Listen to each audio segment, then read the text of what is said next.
ఓం శ్రీ గురుభ్యో నమ. గం గణాధిపతే నమ. శ్రీమాత్రే నమ.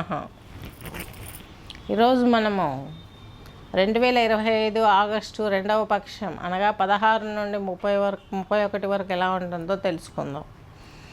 ముందుగా ఈ సంస్థలో యోగా చేయించడం, అలాగే యోగా ట్రైనింగ్ ఇవ్వడం, యోగా థెరపీ నేర్పించడం, ఇవన్నీ సర్టిఫికేషన్స్ ఇవ్వడం కూడా జరుగుతుంది.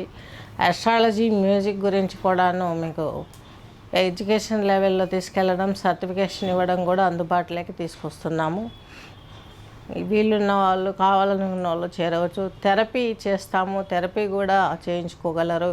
యోగా థెరపీ, రాగా మ్యూజిక్ థెరపీ, ఇవన్నీ పాయింట్స్ అని నోట్ చేసుకొని మీకు జాతకం చెప్పడానికి ముందుగా ఈ 2వ పక్షంలో మనకు ఆగస్టు 2వ పక్షం 16 నుండి ఈ యొక్క 31 వరకు ఉన్నటువంటి గోచారం తీసుకున్నట్లయితే శని భగవంతుడు వచ్చేసి మీనరాశిలో ఉన్నాడు, రాహు వచ్చేసి ఈ యొక్క కుంభరాశిలో ఉన్నారు, ఈ యొక్క వృషభ రాశిలో వచ్చేసి గురువు వచ్చేసి మిథున రాశి సంచారం చేస్తున్నారు. అలాగే ఈ యొక్క శుక్రుడు కూడా చక్కగా ఈయన కూడా ఈ యొక్క కర్కాటక రాశిలోనే ఉన్నారు. నెక్స్ట్ కేతువు, రవి, కుజుడు వచ్చేసి ఈ యొక్క సింహరాశి సంచారం చేస్తున్నారు. ఇంకా వాళ్ళ మార్పులు తీసుకున్నట్లయితే 20వ తేదీ 8 కర్కాటకంలోకి శుక్రుడు వస్తున్నాడు ఆగస్టు 20న. నెక్స్ట్ వచ్చేసి 28వ తేదీ కన్యలోకి కుజుడు వస్తున్నాడు మాసాంతన్న. 25/8/15 స్పీచ్ ఈ యొక్క 17వ తేదీ సింహంలోకి, ఆగస్టు 17న సింహంలోకి ఈయన తన వ్యయరాశి అయినటువంటి కర్కాటకం వదిలితే తన స్వక్షేత్రంలోకి వస్తున్నారు రవి గారు. నెక్స్ట్ 30th వచ్చేసి ఈ యొక్క ఆగస్టు 30న సింహంలోకి బుధుడు వస్తున్నాడు. 26/5 మిథునంలోకి మరలా శుక్రుడు ప్రవేశిస్తున్నారు. ఈ యొక్క ఆగస్టు 26, 2025 మిథునంలోకి శుక్రుడు ప్రవేశిస్తున్నాడు. ఇది గోచారం. వృశ్చిక రాశి తీసుకున్నట్లయితే విశాఖ నక్షత్రం 4వ పాదము, అనురాధ 4, జ్యేష్ఠ 4 కాబట్టి ఈ పాదాలుగా కలిగిన వారు వృశ్చిక రాశి, వృశ్చిక లగ్నం కిందకి వస్తుంది.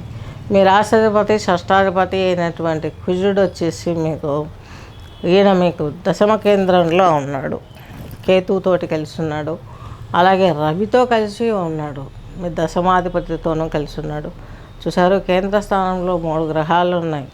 దశమ కేంద్రంలో ఉద్యోగం, స్పిరిచువల్ గ్రోత్.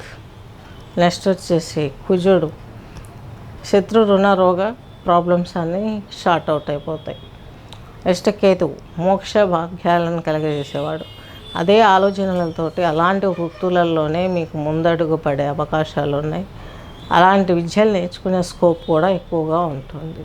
ఈ 3 గ్రహాలు ఇక్కడ మీకు భాగ్యస్థానం మీ దశమ కేంద్రంలో ఉండడం కాబట్టి, పాపగ్రహాలు దశమ కేంద్రంలో ఉన్నారు కాబట్టి ఖచ్చితంగా ఈ 3 విషయాలలో మీకు మంచి జరుగుతుంది. మరి శుక్రుడు ఏంటి? మీకు వ్యయాధిపతి, అలాగే సప్తమాధిపతి. ఈయన ఎక్కడున్నారు? అష్టమ స్థానంలో ఉన్నారు, భాగ్యస్థానంలో ఉన్నారు. చాలా మంచి జరుగుతుంది. మిమ్మల్ని మీరు తీర్చిదిద్దుకుంటారు. చక్కని ఒక లైన్ క్లియర్ అవుతుంది మీ జీవితంలో. ఉద్యోగంలో కొత్త విషయాలు సొసైటీకి నేర్పించి మిమ్మల్ని మీరు పేరు ప్రఖ్యాతుల వైపు ముందుకు జరిపించుకునే అవకాశాలు స్పష్టంగా ఉన్నాయి. మీ పెద్ద సంతానమైనటువంటి బృహస్పతి కుటుంబాధిపతి, సప్తమాధిపతి. ఇక్కడ శని వీక్షణ ఉంది కుటుంబం పైన. అంటే మీ జీవిత భాగస్వామి ప్రెజర్ మీరు తట్టుకోలేరు. ఎందుకు తట్టుకోలేరు? ఇక్కడ శుక్రుడు ఉన్నాడు కదా, మీకు ఈయన భాగ్యంలో ఉన్నాడు. భాగ్యంలో ఉన్నప్పుడు శని వీక్షణ అనేది పడుతుంది. మీరు ఎంత ప్రొటెక్షన్లో ఉండాలని చూసినా శుక్రుడు రాశి మారేంత వరకు కొంచెం ఈ ప్రాబ్లమ్స్ అనేటివి ఫీమేల్స్ ఫేస్ చేస్తూ ఉంటారు పార్ట్నర్ ద్వారా. ఈ పార్ట్నర్ ద్వారా వచ్చే ప్రాబ్లమ్స్ అనేవి అలా ఉంటాయి.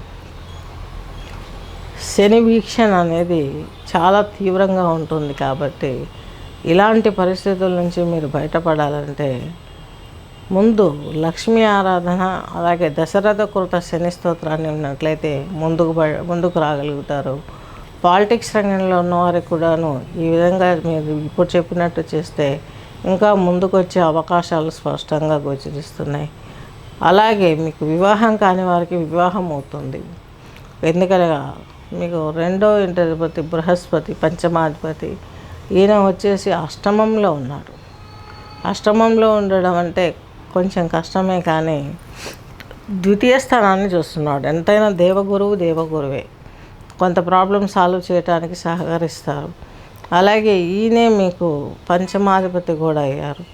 ఈయన వెళ్ళి అష్టమంలో ఉన్నారు. పెద్ద సంతానానికి ఇబ్బందులు ఉంటాయా అంటే, మీకు ఎంతమంది పిల్లలు ఉంటే వాళ్ళందరూ కూడా ఏదో ఒక విధంగా నలుగుతూ ఉంటారు. వారిని మీరు కంటికి రెప్పలాగా చూసుకుని వాళ్ళకి అన్నీ సర్ది చెప్పుకుంటే మాత్రం మీ జీవితం సాఫీగా వెళ్తుంది. లేకుంటే వారి వల్ల మీరు దుఃఖపడటం, పిల్లలు ఇబ్బంది పడటం, ఇవన్నీ కూడా అనారోగ్యకరమైనటువంటి సూచనలు గోచరిస్తున్నాయి. మీకు 4వ ఇంట్లో రాహు. ఈ రాహువు 4వ ఇంట్లో ఉండడం ఉన్నత విద్యలలో ఛాలెంజ్గా తీసుకుంటారు, ముందుకెళ్తారు. ఎందుకంటే మీకు లాభాధిపతి అయినటువంటి బుధుని, మీకు అష్టమ లాభాధిపతి అయినటువంటి బుధుని క్షేత్రంలో ఉండేవాడు రాహు. ఆయన చతుర్థంలో ఉన్నాడు. తద్మూలకంగా మీకు మంచి జరిగే అవకాశం ఉంది. అది కూడా ఎలాంటి మంచి జరుగుతుంది, మీ పిల్లలు వాళ్ళంతటా వాళ్ళే పరిష్కరించుకోగలుగుతారు వాళ్ళ సమస్యలు. ఎందుకు రాహువు అలాగే శని వచ్చేసి ఉత్తరాభాద్ర నక్షత్రం, పూర్వభాద్ర నక్షత్రంలో ఉన్నారు. బృహస్పతి వీక్షణ శని పైన ఉంటుంది, రాహువు పైన కూడా ఉంటుంది. బృహస్పతి వీక్షణ రాహువు మీద ఉంటుంది, శని పైన ఉండదు. ఈ వీక్షణ రాహువు మీద ఉండడం మూలంగా రాహువు చాలా వరకు సైలెంట్ అయిపోవాల్సి వస్తుంది. మీ ఫ్యామిలీ ప్రాబ్లమ్స్ అన్నీ షార్ట్ అవుట్ అయిపోతాయి కొద్ది రోజుల్లో. అలాగే మీకు సంతానానికి సంబంధించిన ప్రాబ్లం కూడా తీరిపోయే అవకాశాలు స్పష్టంగా ఉన్నాయి. చక్కగా మీ జీవితాన్ని మీరు ముందుకు తీసుకెళ్ళటానికి, వస్తు వాహన కనకాదులు సమకూర్చుకోవటానికి మీరు చాలా వరకు ప్రయత్నం చేస్తారు. అవన్నీ సక్సెస్ అవుతాయి. అలాగే సంతానం ఉన్నవారు పిల్లలకు పెళ్ళిళ్ళు కాని వారికి ఇవన్నీ కూడా వారికి ఉన్న దోషాలు నివృత్తి చేసుకోవటానికి ఈ సంవత్సరం వృశ్చిక రాశి, వృశ్చిక లగ్నం వారికి పెద్దగా పడట్లేదు. కాబట్టి ఇష్టం ఉన్న వాళ్ళు జాతకాలు చెప్పించుకొని జపహోమ శాంతులు, యోగ సాధనలు, మెడిటేషన్లు ఇలాంటి ఆధ్యాత్మిక రంగాల వైపు వెళ్ళారంటే మీ నిజ జీవితం కూడా చాలా మంచి స్థితికి వెళ్ళే అవకాశం ఉంది. కాబట్టి ఆలోచించి మీరు జాగ్రత్తగా ముందడుగు వేయగలిగితే మాత్రం చాలా మంచి జరిగే అవకాశాలు స్పష్టంగా ఉన్నాయి. స్వస్తి.